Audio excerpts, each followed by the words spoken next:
Bon milieu de semaine, amis et collègues témiscamiens, bienvenue à ce coup d'œil sur nos nouvelles à TVC9 et sur notre TV Témis. On écoute et regarde ensemble l'actualité sur nos téléphones intelligents, nos portables, par le web ou sur YouTube. Heureux d'être avec vous. En manchette de ce bulletin, 1 millier de cas de cancer soignés en Abitibi. Le prochain Téléthon, son 30e, sera le dernier de Rémi Mailloux. Et la Fondation du Cégep régional obtient 50% des fonds espérés dans sa campagne. Mais d'abord, le bien-être en fête est passé au centre Richelieu à Lorrainville samedi dernier. Toute la journée, de nombreuses personnes s'y sont trouvées pour partager les trucs avec l'arrivée de la saison automnale, les trucs qui font du bien, qui vous aident à garder le moral, à prendre soin de soi et à se rassembler. De nombreux ateliers, des activités pour les enfants, plusieurs artisans et organismes du Témiscamingue ont contribué au bien-être des visiteurs. Une quinzaine d'ateliers divers et tout autant de kiosques d'organismes de la communauté étaient de la fête. Ouvrir le dialogue pour s'informer et s'exprimer jusqu'au 15 novembre prochain, les comités des usagers, les CU, et les comités de résidents, les CR, du Centre intégré de santé et de services sociaux, le CI3S de l'Abitibi-Témiscamingue, participent activement à la Semaine nationale des droits des usagers et proposent des activités d'information. Cette année, la thématique retenue à l'échelle nationale par le regroupement provincial des comités des usagers est votre implication dans les CUCR, un rouage essentiel pour la défense des droits. La thématique reflète parfaitement le travail de collaboration qui s'effectue à l'échelle de la région de l'Abitibi-Témiscamingue entre les représentants, les CU et les CR, l'établissement, le bureau de la commissaire aux plaintes et à la qualité des services et centre d'assistance et d'accompagnement aux plaintes de l'Abitibi-Témiscamingue. Ensemble, ils veillent à la promotion et la compréhension des droits et responsabilités des personnes qui reçoivent des services et des soins de santé au sein des installations du CI3S d'Abitibi-Témiscamingue. Ce partenariat, qui repose sur le partage d'informations et de bonnes pratiques dans un esprit de collégialité et d'amélioration continue.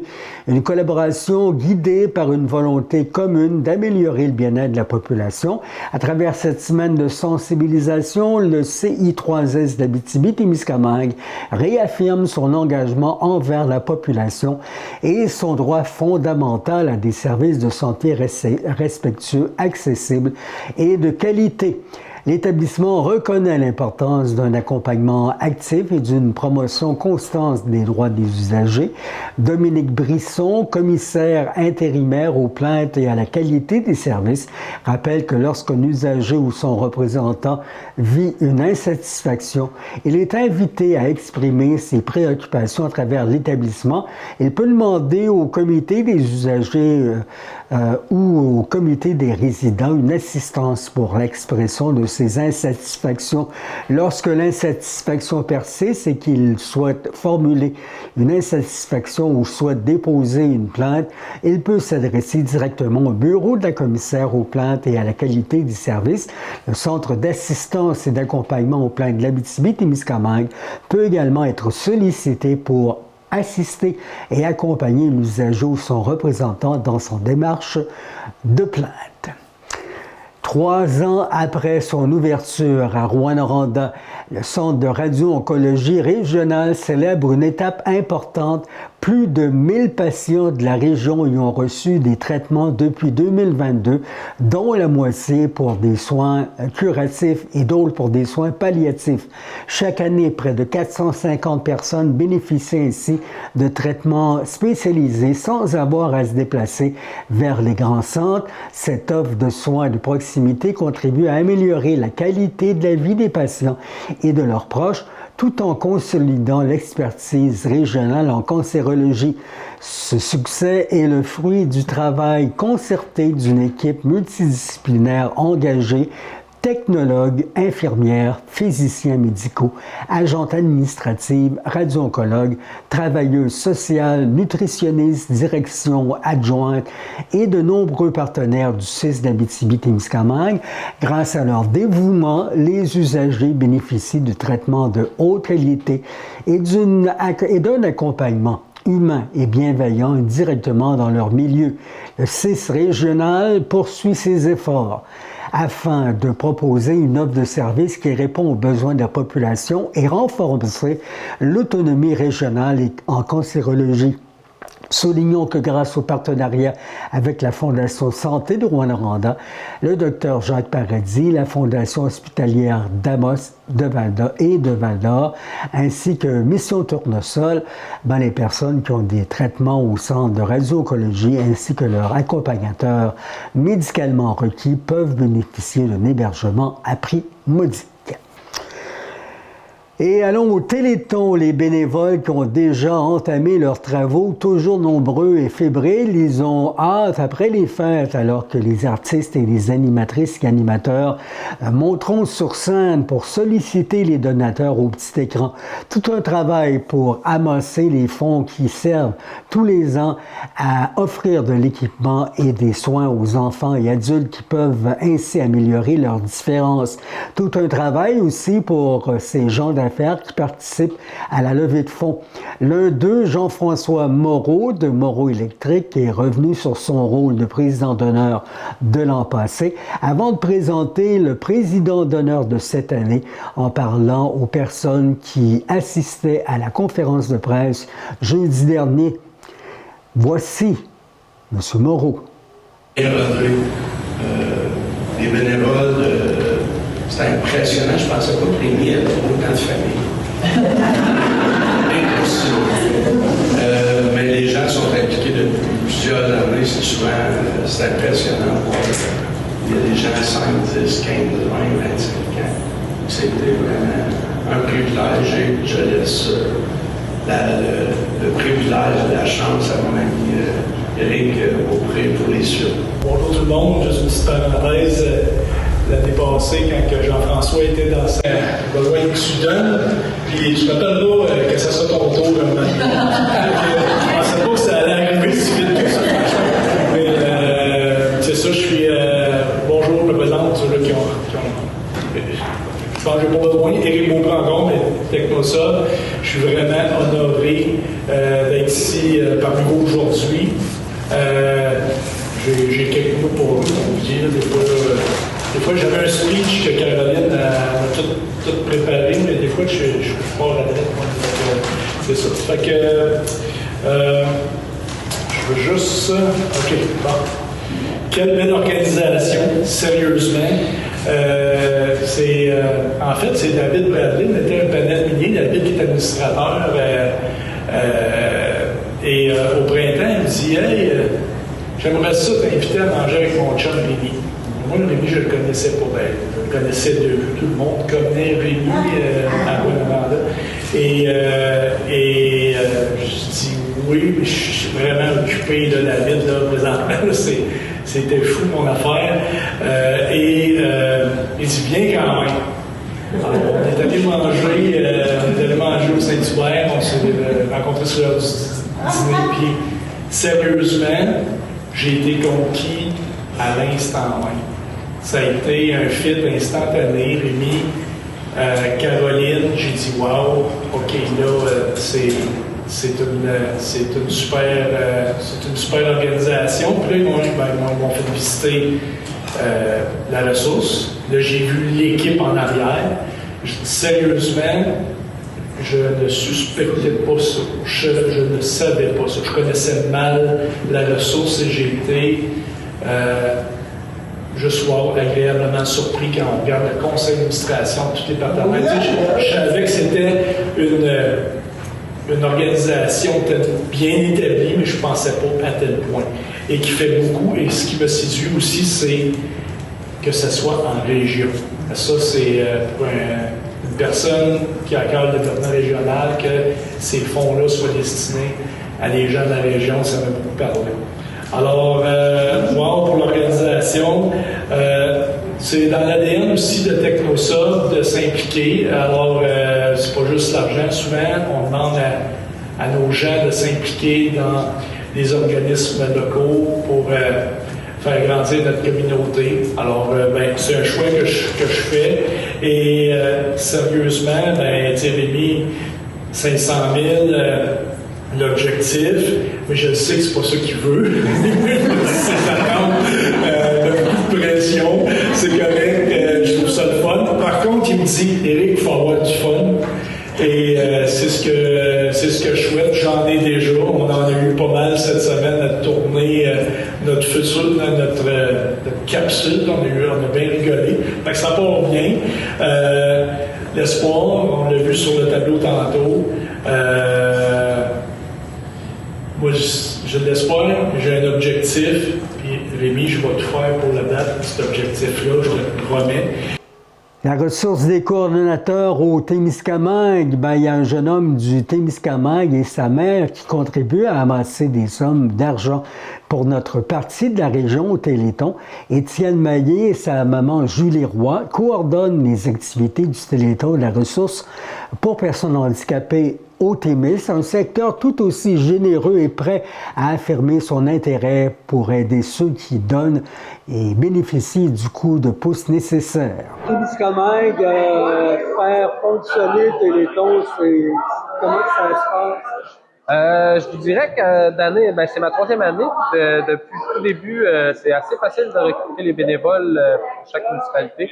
Les gens sont vraiment impliqués, ils veulent vraiment faire une différence dans la municipalité. Comment on bénéficie des dons qui sont donnés?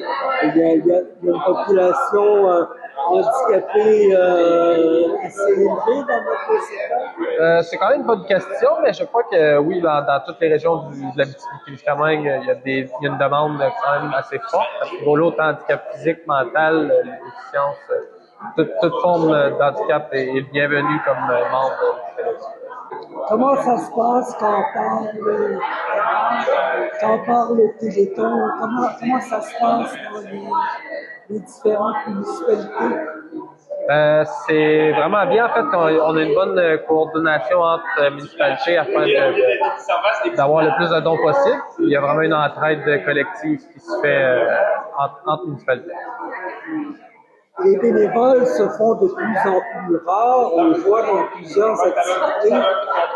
Mais le Téléthon n'a pas à convaincre trop de gens. Non, ça va bien à ce côté-là. Les gens savent à quel point la ressource est importante en Abitibi-Témiscamingue, et à quel point elle s'implique au niveau des gens à mobilité réduite ou peu importe handicap. Fait que non, les gens aiment bien aider à ce niveau-là. $1,5 million en tout et partout, c'est possible, ça? Oui, très possible. Je suis même pas inquiet. On est des gens qui donnent beaucoup malgré le fait qu'on soit peu nombreux à comparer d'autres régions. Il y a juste au Témiscamingue, si on se fie au prorata si on met sur un pied d'égalité toutes les régions avec le nombre de personnes, le Témiscamingue donne vraiment beaucoup. Tu as parlé des bénévoles, mais tu as aussi une assistante coordonnatrice qui travaille avec toi. Ouais, j'ai aussi ma mère, José Roy, qui est coordonnatrice avec moi, elle donne un bon coup de main. Puis vu que je demeure à Rouen, elle au Témiscamingue, fait qu'on vient à bout d'avoir une meilleure communication. On fait du télétravail, tout le monde ensemble, pour ramasser des fonds. Merci. Ça me fait plaisir. Merci à vous. Et pour moi encore cette année, pas question de jaser du Téléthon sans parler avec le président Rémi Mailloux. Rémi qui se fait de plus en plus ému avec ses nombreux amis de l'organisation parce qu'il sait qu'avec le 29e spectacle s'en vient le 30e choix, le 30e show aussi. Et pour lui, le moment de penser à quitter l'organisation. Vous allez trouver cela cruel de ma part, mais honnêtement, l'an prochain, je crois ne pas être capable de le faire. L'émotion, évidemment, promettant d'être trop grande. Même jeudi dernier, ça n'a pas été simple. Rémi Mailloux, salut, content de te retrouver. Un autre Téléthon qui s'en vient le 25 janvier, 29e. T'es obus un après l'autre. Comment tu files? Je file très bien, puis suis encouragé de voir encore que le monde est toujours si enthousiaste de vouloir aider les personnes handicapées. Ça me réconforte très bien parce que on a parti la ressource de la 29 puis elle ne cesse de grandir dernièrement, puis on l'a annoncé aujourd'hui. On va avoir le mandat de s'occuper des gens qui ont la fibromyalgie. Écoute, ça, c'est encore une autre flèche à notre arc, parce que on est capable d'aider ces gens-là. Là, on les aidait d'une manière modérée, mais là, on va avoir la légitimité parce que le SAT nous a confié le mandat de s'occuper des gens qui ont la fibromyalgie et qui ont, par ricochet, qui vivent des handicaps par rapport à leur fibromyalgie. Ça fait qu'on va avoir plus de monde, plus de besoins à combler, mais je pense que l'équipe de la ressource, là, parce que on a toute une équipe au bureau, va être en mesure de répondre à ce nouveau mandat-là. Ouais. Et Rémi, je m'approche un petit peu de toi, là, beaucoup plus près, parce qu'on parlera pas fort. Tu m'as dit, et je t'en remercie, puis en même temps, ben, je suis pédé que ce téléthon-là pourrait être ton dernier. Ben, dans le fond, ce sera pas le dernier, ça va peut-être être l'avant-dernier. OK. Parce que j'ai encore des affaires à accomplir avec l'équipe. Je sens l'équipe très solide.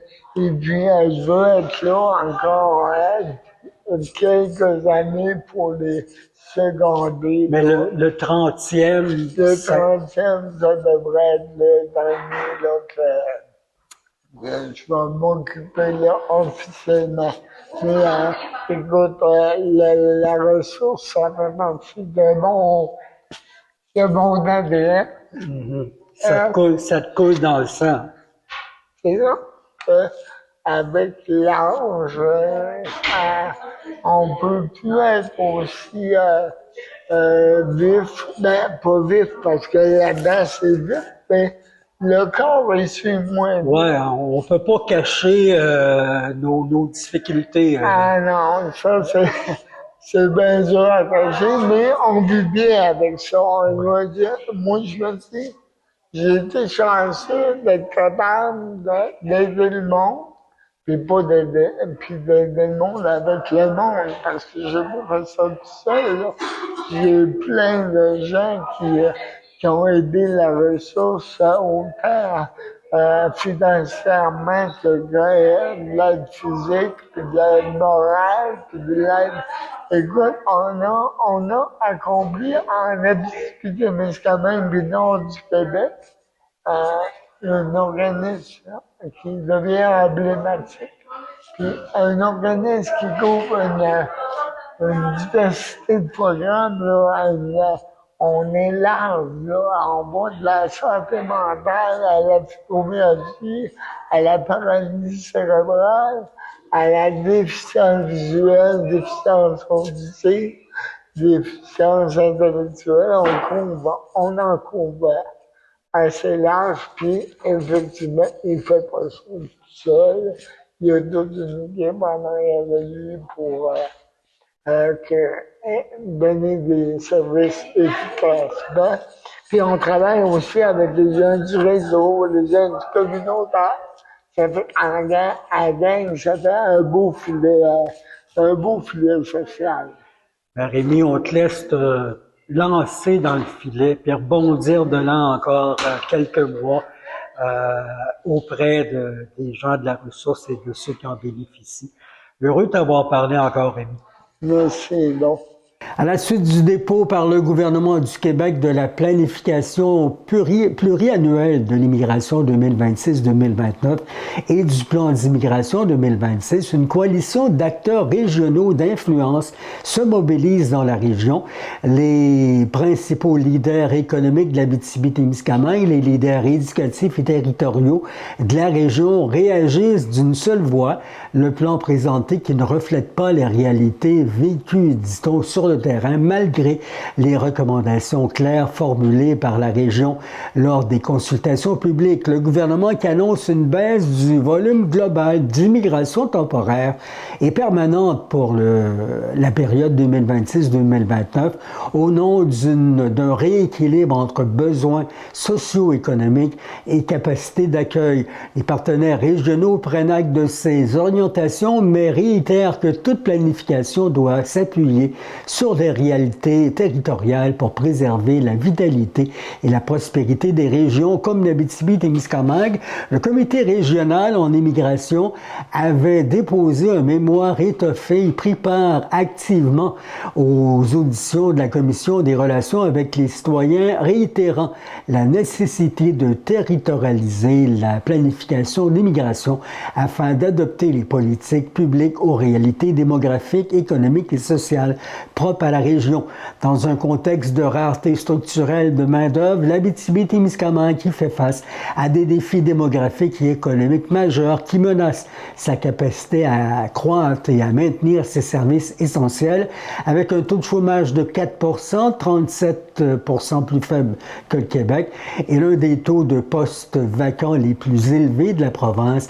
La région qui vit une pression constante sur ses entreprises, ses institutions et ses municipalités, elle se classe au 27e rang des régions offrant le salaire horaire moyen le plus élevé au Québec, preuve d'un marché de l'emploi en tension extrême. Selon l'Observatoire régional, 143 professions sont actuellement en déficit ou en léger déficit de main-d'œuvre, dont 108 nécessitent une formation qualifiée ou hautement qualifiée. Depuis 12 ans, la région qui subit un bilan migratoire interrégional négatif, signe de fragilité démographique inquiétante qui affaiblit la capacité des services publics à répondre aux besoins de la population. Des constats qui illustrent une réalité. La région est à un point tournant et seule une approche territorialisée de l'immigration permettra de soutenir sa vitalité et son développement durable. Les organisations signataires qui annoncent la tenue d'une rencontre de mobilisation stratégique le 17 novembre, c'est à Rouyn-Noranda, pour convenir d'actions communes pour faire de l'immigration un levier réel de développement régional. Dans le nouveau contexte, les partenaires régionaux réaffirment une immigration qui demeure un levier crucial pour la vitalité démographique et économique de la région et qu'elle doit être planifiée en concertation avec les territoires. Les signataires réitèrent leur volonté de travailler ensemble et avec le gouvernement pour déployer une immigration territorialisée, adaptée aux réalités de chaque milieu et porteuse d'un Québec plus équilibré, prospère et inclusif. Et Eldorado Gold Québec confirme une contribution de 350 000 $ à la Fondation Cégep Abitibi-Témiscamingue à l'occasion de sa toute première campagne majeure de financement Donner l'impulsion. Le Cégep régional joue un rôle essentiel dans le développement de la région et des entreprises. Plusieurs membres des équipes et leurs enfants qui sont passés par ces campus. C'est donc avec fierté qu'on réaffirme notre engagement envers l'éducation et la jeunesse en devenant membre honorifique de cette campagne. Déjà 1 300 000 $ sont amassés sur un total de 2,5 millions pour 3 ans. En mobilisant ses partenaires et ses donateurs, la Fondation qui offre au Cégep l'impulsion pour bâtir un avenir où chaque étudiante et étudiant pour réussir, où chaque projet soutient le dynamisme économique et où chaque dollar investi transforme durablement la communauté. Soutenir la campagne de financement de la Fondation, c'est donner l'impulsion pour la réussite. Le Cégep régional, qui est bien plus qu'un établissement d'enseignement, c'est le cœur battant de l'Abitibi-Témiscamingue, dont il porte fièrement le nom. Il s'engage à permettre aux étudiantes et étudiants d'explorer et de découvrir leurs intérêts et passions afin de réussir leur projet de vie. Ici, la créativité, l'initiative et le développement personnel sont encouragés. Avec 3 campus, le Cégep se démarque par sa proximité, son ouverture et sa sensibilité aux besoins exprimés par sa collectivité. Et parlons de sport en terminant. Belle soirée pour les supporters des Pirates à Ville-Marie samedi dernier. Leur équipe l'a emporté 9-5 sur les Knights de Meaford à l'Arena Frère Arthur Bergeron. Le premier d'une série de 5 matchs à domicile. Parlant de premier, Mathis Carbonneau Larouche a obtenu son premier filet alors que le Great Major, dans la Great Major Hockey League, Émeric Godette, première étoile du match, a enfilé 2 buts. Benjamin Côté, Dylan Rivière, Mathis Drouin, Cooper Brazeau, les deux pendant que l'adversaire était à court d'un homme, ont marqué. Les Pirates ont pris les devants 3-0 en début de deuxième. L'équipe a tiré au total 36 fois sur le gardien adverse Christos Zaferatos. 4e dans la division Nord, Ville-Marie joue sa prochaine sortie le 15 novembre, c'est à 20h, alors que les Raiders de Bradford, premiers de la division, seront en ville. Des commentaires de l'entraîneur, fier notamment de sa gang de Métis.